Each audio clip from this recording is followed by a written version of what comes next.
Okay people, हम story of Palampur पढ़ रहे थे और यहाँ पे स्टोरी ऑफ पालमपुर बेसिकली एक इमेजिनरी जगह है, ठीक है, हाइपोथेटिकल इमेजिनरी जगह है। पर्पस क्या है पालमपुर को पढ़ने का?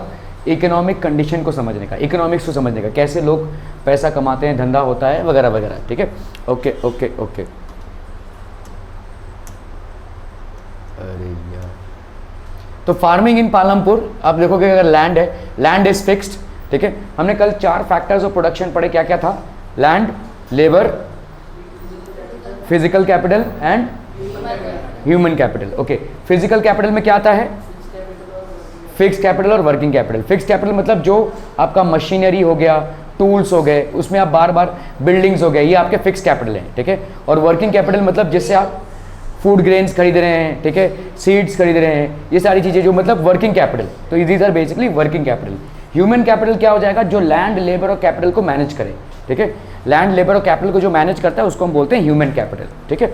ओके, तो land is fixed. Since 1916 Palampur there has been no expansion in land under cultivation. तो ज़्यादा करके आपके लैंड जो है तो कल्टिवेशन में फिक्स्ड ही है, इनफैक्ट कम होते जा रहे हैं। This is because there is no further scope to bring new land under cultivation. तो नया लैंड भाई साहब कल्टिवेशन में नहीं आ सकता। Some waste lands have been converted into cultivated land.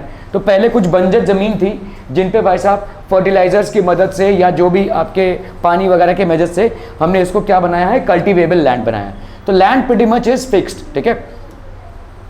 Some waste lands have been converted into cultivable land. Farming is the main production activity in Palampur. ये main production activity है। 75% of people who are working are dependent on farming for livelihood. तो आपके almost 75% लोग क्या है भाई साहब? They are dependent on farming for their livelihood, ठीक है। दे कुड बी फार्मर्स और फार्म लेबरर्स। तो आपके भाई साहब फार्मर खुद हैं, खुद की जमीन पे फार्मिंग कर रहे हैं, या तो फार्म के लेबरर्स हैं, किसी ने इनको लेबरर एम्प्लॉय किया हुआ है, ठीक है। Wellbeing of these people is closely related to the production on the farms. तो जितना ज़्यादा आपका क्रॉप का प्रोडक्शन होगा उतना ज़्यादा ये कमाएंगे और उतना ज़्यादा इनका लाइफस्टाइल अच्छा होगा। तो वेलबींग डिपेंड करता है कि कितना ज़्यादा फार्म प्रोड्यूस ये करते हैं, ठीक है। Okay, one can grow more from the same land. एक ही लैंड से ज़्यादा, आज की तारीख में हाइब्रिड सीड्स हैं, ठीक है। So one can grow from the same land. Farmers produce more crops by using the same amount of land. आज आपके जो सीड्स हैं वो काफ़ी मतलब हद तक इंप्रूव हो चुके हैं। We are using hybrid seeds. Farmers produce more crops from the same amount of land. जैसे अगर आप देखोगे पहले के ज़माने में एक कोई क्रॉप है, ठीक है, समझ लो टमाटर का पेड़ है, उसमें भाई साहब 4 टमाटर होते थे। लेकिन आज की तारीख में हम हाई यील्डिंग वैरायटीज़ यूज़ करते हैं, HYV सीड्स बोलते हैं। अभी उसी पेड़ में आपको भाई साहब 50 टमाटर मिल जाएंगे। तो इससे क्या हो रहा है? आपके सेम एरिया ऑफ लैंड में ज़्यादा क्रॉप कल्टीवेशन हो रही है, ठीक है। More crop cultivation is happening in same area of land. इसको हम बोलेंगे high yielding varieties. High yielding varieties में प्रोडक्शन बढ़ता है, डिजीज रेजिस्टेंस बढ़ता है, ठीक है। और क्या होता है भाई साहब? डिजीज रेजिस्टेंस बढ़ता है, it is more disease resistant, production बढ़ता है। और क्या होगा भाई साहब? वेदर रेजिस्टेंस भी बढ़ता है भाई साहब, ठीक है। छोटे मोटे वेदर्स के फ्लक्चुएशन से पहले जो क्रॉप्स डिस्ट्रॉय हो जाते थे आज की तारीख में वो नहीं होते, ठीक है। छोटे मोटे आपके वीडीसाइड्स जो होते हैं उनसे जो क्रॉप्स डिस्ट्रॉय हो जाते थे वो आज की तारीख में नहीं होते हैं। More resistance to weeds, more resistance to pest, more production on the same area of land, more disease resistant, more weather resistance. ये सब जीन्स के कॉम्बिनेशन से बनाए गए हैं हाई यील्डिंग वैरायटीज़। आज की तारीख में आप जो भी खाना पीना करते हैं उसमें से ऑलमोस्ट 90 to 95% भाई साहब हाई यील्डिंग वैरायटी की देन है। ये हाई यील्डिंग वैरायटी की वजह से ही आपको मिल रहा है, वरना आप तक वो खाना पहुंचता ही नहीं। क्लियर? समझ में आ रही है? Okay okay okay. So multiple cropping, modern farming methods, ठीक है। मल्टीपल क्रॉपिंग मतलब एक ही फार्म लैंड में आप अलग अलग क्रॉप्स उगा रहे हैं, ठीक है, तो एक मल्टीपल क्रॉपिंग होगी।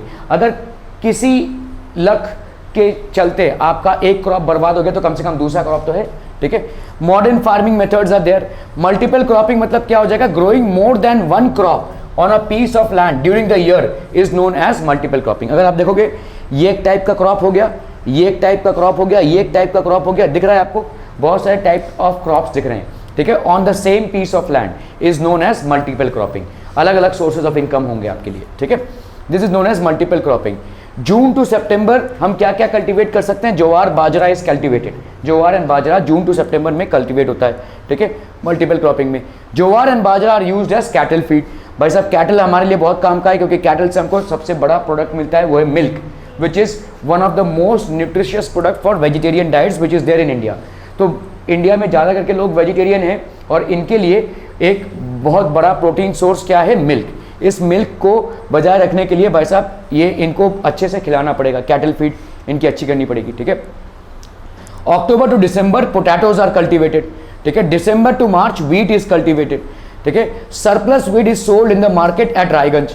तो आपका भाई साहब ये रायगंज में जो सरप्लस व्हीट होती है, मतलब बहुत ज़्यादा जो व्हीट होती है उसको भाई साहब, तो रायगंज कहाँ है? पालमपुर से थोड़ा सा ही दूर है, तो यहाँ पे बड़ा मार्केट है और वहाँ पे सारे फार्मर्स अपने व्हीट को लेकर जाते हैं और सेल करते हैं। एक हाइपोथेटिकल चीज हो रही है यहाँ पे, जिससे हम इकोनॉमिक्स को समझने और जानने की कोशिश कर रहे हैं, ठीक है। Okay, part of the land sugar cane is cultivated. जैसे आपका मल्टीपल क्रॉपिंग है, थोड़े बहुत पार्ट में क्या कल्टीवेट हो रहा है भाई साहब? Sugar cane. मल्टीपल क्रॉपिंग के कॉन्सेप्ट को समझने की कोशिश कर रहे हैं। Sugar cane is sold as jaggery to traders in Shahpur. तो यहाँ पे जैगरी मतलब गुड़ बनता है, ठीक है, और इसको ट्रेडर्स को बेचा जाता है शाहपुर में। Shahpur is also close to, तो एक तरफ है आपका भाई साहब शाहपुर और एक तरफ भाई साहब आपका है रायगंज। तो पालमपुर से ये दोनों चीजें एक्सपोर्ट होती हैं इन दोनों जगहों पे, ठीक है। Features of land, modern farming. तो अभी देखिए आपका मॉडर्न फार्मिंग मेथड्स, आपका लैंड जितना बड़ा होगा उसको ठीक से कल्टीवेट करने के लिए आपको उतने ही मॉडर्न फार्मिंग मेथड्स अपनाने पड़ेंगे। अभी समझ लो इतना बड़ा लैंड है, उसमें अगर मैं भाई साहब 2-4 लेबरर से काम कर रहा हूँ तो बहुत टाइम लग जाएगा। अगर मैंने ज़्यादा लेबरर एम्प्लॉय करेंगे तो टाइम कम लगेगा लेकिन खर्चा ज़्यादा होगा। लेकिन अगर आप ट्रैक्टर लगा दो तो एक ही दिन में पूरा खेत का काम हो जाएगा, है ना। सो आपको मॉडर्न फार्मिंग मेथड्स को अडॉप्ट करने हैं, ठीक है। मॉडर्न फार्मिंग मेथड से प्रोडक्शन बढ़ेगा, ठीक है। सो मॉडर्न फार्मिंग मेथड्स देखो, these are basically modern farming methods. ये आपका स्प्रिंकल इरिगेशन है, देखो स्प्रिंकल वाटर क्या हो रहा है? स्प्रिंकल हो रहा है। आपके पास वाटर की कमी है, कोई दिक्कत नहीं है, वाटर उतना लगता भी नहीं है, ठीक है। अगर हम अढेल वाटर दे रहे हैं तो इसका मतलब क्रॉप्स बहुत अच्छे होंगे, ऐसा नहीं है। क्रॉप्स को सही टाइमिंग पे वाटर मिलना चाहिए, बस दैट इज इट, ठीक है। सो दैट इज हाउ ये स्प्रिंकल इरिगेशन होता है। इसमें क्या होता है? कम पानी जाता है और ये ऐसे घूमता रहता है, तो क्रॉप्स को पानी मिल जाता है, जितना उनको रिक्वायरमेंट है उतना उनको मिल जाएगा मॉडर्न फार्मिंग मेथड्स में। The main reason why farmers are able to grow 3 different crops in the year in Palampur is due to the well developed system of irrigation. ये well developed system of irrigation है भाई साहब, ठीक है। Electricity came to Palam, तो आपका irrigation जो है वाटर सप्लाई बहुत सही होना चाहिए, ठीक है। अभी electricity came early to Palampur. Electricity भाई साहब आपकी यूज होगी फार्मिंग में, क्योंकि आपके जितने भी मोटर वगैरह चलेंगे जिससे खेतों में पानी पहुंचेगा वो किससे चलेंगे? इलेक्ट्रिसिटी से चलेंगे, ठीक है। Okay, it's major impact was to transform the system of irrigation. तो आपका यहाँ पे जो सिस्टम ऑफ इरिगेशन है ये ट्रांसफॉर्म हो गया, ठीक है। Persian wheels were till then used by farmers to draw water from the wells and irrigate small fields. तो पहले के ज़माने में ऐसे देखो पर्शियन फील्ड पहले हुआ था, तो कैसे ऐसे ये कुआं होता था, ठीक है। जैसे हम इसको घुमा रहे हैं ना, ये आपका समझ लीजिए ये this is basically a cattle. So what is this cattle doing? It is basically rotating this. जब ये रोटेट होगा तो ये वाला रोटेट होगा, ये जाता है एक वेल में, तो ये भाई साहब पानी ऐसे बाल्टी भर रहा है और ये बाल्टी फिर जा रहा है भाई साहब खेतों में जा रहा है, ठीक है। सो पर्शियन व्हील बोलते हैं इसको, wheel till then used by farmers to draw water from wells and irrigate small fields. इसमें काफ़ी मेहनत लगती है और टाइम भी बहुत जाता है। अगर आप उसकी जगह पे एक ट्यूबवेल लगा देते हैं तो वही काम फटाफट हो जाता है। सिर्फ आपका एक ही चीज़ है कि इलेक्ट्रिसिटी होनी चाहिए, ठीक है। There should be sufficient amount of electricity. People saw that electric run tubewells could irrigate much larger areas of land more effectively. तो पर्शियन, अभी देखो ये इलेक्ट्रिक बहुत ज़ोर से पानी निकालेगा ये, और बहुत ज़ोर से पानी फ्लो होता हुआ पूरे फील्ड में पहुंच जाएगा, ठीक है। ना कि भाई साहब वो पर्शियन व्हील घूमता रहेगा, फिर वो धीरे धीरे एक एक बाल्टी करके छोड़ता रहेगा पानी, पूरा दिन वही करते रहो, ठीक है। सो उसमें 3-4 लोगों का इन्वॉल्वमेंट हो जाएगा, बैल भैंस जो भी है उसको आप घुमा रहे हो उसके लिए भी भाई साहब लगेगा, ठीक है। सो काफ़ी खर्चा भी हम बता सकते हैं और काफ़ी जल्दी भी इसको कर सकते हैं, ठीक है। The first tubewells were installed by the government. तो गवर्नमेंट ने देखा कि भाई साहब अगर हम ट्यूबवेल इंस्टॉल कर देते हैं तो काफ़ी बड़ी मात्रा में इरिगेशन के प्रॉब्लम को हम सॉल्व कर सकते हैं। राइट टाइम पे right amount of water will be drawn to the crops and that will ensure proper farming and proper crop production, ठीक है। Soon, however, farmers started setting up private tubewells, धीरे धीरे वो private tube wells मतलब खुद ही खुद tubewell बनाने लगे। पहले गवर्नमेंट ने डाला, ठीक है, और उनको फायदा दिखा तो अभी वो खुद ही थोड़ा बहुत पैसा डालकर अपने ट्यूबवेल्स डालने लगे, ठीक है। They started getting their own tubewells. As a result by mid 1970s the entire cultivated area of 200 hectares was irrigated. तो कल्टिवेबल एरिया मतलब जहां पे आप फसल उगा सके वो पूरा का पूरा इरिगेशन में चला गया। इरिगेशन मतलब उसको पूरा का पूरा पानी मिल गया और वहां से हमारा प्रोडक्शन बढ़ गया, ठीक है। जितना सही टाइम पे सही अमाउंट ऑफ वाटर मिलेगा ड्यूरिंग क्रॉप प्रोडक्शन उतना ही आपका प्रोडक्शन बढ़ेगा, ठीक है। So these are some factors which are, so we are now studying the factors of production. पहले हमको प्रोडक्शन देखना है, डिमांड किस चीज की है उसको कल्टीवेट करना है, और फिर देखना है कि फैक्टर्स ऑफ प्रोडक्शन को हम किन चीजों से इन्फ्लुएंस कर सकते हैं। Till the mid 1960s the seeds used in cultivation were traditional ones with relatively low yields. तो जैसे मैंने आपको बोला कि हमारे देश में एक रेवोल्यूशन चला था, ठीक है। दो टाइप के रेवोल्यूशन हुए थे हमारे देश में, स्टेट बोर्ड के लिए बहुत इंपॉर्टेंट है, ठीक है। ये रेवोल्यूशन क्या था भाई साहब? एक रेवोल्यूशन था आपका ग्रीन रेवोल्यूशन और दूसरा रेवोल्यूशन था आपका वाइट रेवोल्यूशन, ठीक है। हुआ क्या कि भाई साहब इंडिया की पॉपुलेशन बहुत ज़्यादा बढ़ गई, और इंडिया की पॉपुलेशन इतनी ज़्यादा बढ़ गई अचानक भयानक में कि लोगों तक खाद्य सामग्री ठीक से नहीं पहुंच रहा था, ठीक है। White revolution is basically milk and green revolution is basically crops, food crops, ठीक है। तो थोड़ा बहुत आंधी तूफान बरसात हुआ, पूरा का पूरा क्रॉप्स खत्म, लोगों के पास खाने के लिए नहीं है, ठीक है। और काफ़ी सारे कैटल मारे जाने लगे। और कैसा होता था पहले के ज़माने में, जैसे समझ लो ये कोई गांव है, अभी गांव में गाय भैंस पालते हैं लोग, तो गांव का दूध गांव में ही रह जाता है। इस दूध को तुम शहर तक लेते जाओगे तो वो ख़राब हो जाएगा, ठीक है। आज की तारीख में जो दूध का पैकेट आप ला रहे हैं वो आप तक इसलिए पहुंच रहा है क्योंकि उसका पास्चराइजेशन किया गया है, ट्रीटमेंट्स किए गए हैं, इसके वजह से गांव का दूध आज तक आपको पहुंच रहा है, ठीक है। So that was not there earlier. तो ये दो चीज़ों में इम्प्रूवमेंट किया गया, green revolution and white revolution. Green revolution के चलते हमने अपने फूड क्राइसिस को सॉल्व किया, ठीक है। तो हाई यील्डिंग वैरायटीज़ लाई हमने। हाई यील्डिंग वैरायटीज़ मतलब सेम अमाउंट ऑफ लैंड में मोर प्रोडक्शन ऑफ क्रॉप्स होगा, ठीक है, that is high yielding variety. Also the seeds were more disease resistant, more weather resistance, ठीक है, ये सारी चीज़ें थी, तो प्रोडक्शन बढ़ गया। वाइट रेवोल्यूशन के चलते क्या हुआ, जो गांव खेड़े का दूध था, जो गांव खेड़े में ही बढ़ जाता था, अभी ये शहरों तक आराम से पहुंचने लगा। आप अगर नवी मुंबई में पाम बीच रोड में जाएंगे, आपको ये सारे देखो दूध के जितने डिस्टिलरीज हैं वो मिलेंगे आपको, ठीक है, अमूल, वराना, ये सारे आपको मिलेंगे, ठीक है। तो यहाँ पे क्या हो रहा है, दूध का मतलब आप जो दूध बेसिकली खरीद रहे हैं, ठीक है, दुकान से ला रहे हैं, पैकेट मिल्क का पैकेट, वो भाई साहब 3-4 दिन पुराना दूध है जो निकाला गया है, लेकिन वो अभी तक इंटैक्ट है और कंज्यूमेबल है because of some chemical treatments that have happened. Otherwise दूध निकाला तो भाई साहब 6-7 घंटे में वो सड़ जाएगा अगर आपने उसको गर्म नहीं किया और उसका ट्रीटमेंट नहीं किया तो, ठीक है। सो इंडिया में वाइट रेवोल्यूशन मतलब दूध को पहुंचाया गया सब जगहों पे, और ग्रीन रेवोल्यूशन मतलब फूड क्रॉप्स की जो क्राइसिस थी उसको भी सॉल्व किया गया, ठीक है। So till the mid 1960s the seeds used in cultivation were traditional ones with relatively low yields. Low yields क्यों होते थे इनके, क्योंकि एक पेड़ में 5 ही टमाटर उगते थे। आज की तारीख में एक पेड़ में भाई साहब 50 टमाटर उग रहे हैं, ठीक है। तो लो यील्डिंग, थोड़ा सा हवा चला खराब हो गया, थोड़ा सा कोई कीड़ा आया खराब हो गया, थोड़ा सा वेदर में एक्सट्रीमिटीज हो गई, थोड़ा ठंडी ज़्यादा हो गई या थोड़ा बरसात ज़्यादा हो गई या थोड़ा सा गर्म ज़्यादा हो गया तो खराब हो गया। तो छोटी छोटी चीज़ों से क्रॉप्स डिस्ट्रक्ट हो जाते थे, very small things and they used to destruct the entire crop. Till the mid 1960s the seeds used in cultivation with traditional ones with relatively low yields. उसके बाद हाई यील्डिंग वैरायटी सीड्स का introduction किया गया, उसके बाद भाई साहब high yielding varieties of seeds were introduced, ठीक है। In 1965-66, using the traditional seeds, the production of wheat in India was 1300 kg per hectare। एक हेक्टेयर में कितना, 1300 kg, ठीक है, व्हीट, गेहूं, जिससे आपका आटा बनता है, जिससे आपकी रोटी बनती है। 1965-66 जब हमने भाई साहब हाई यील्डिंग वैरायटीज यूज नहीं किया है, ठीक है, ओके।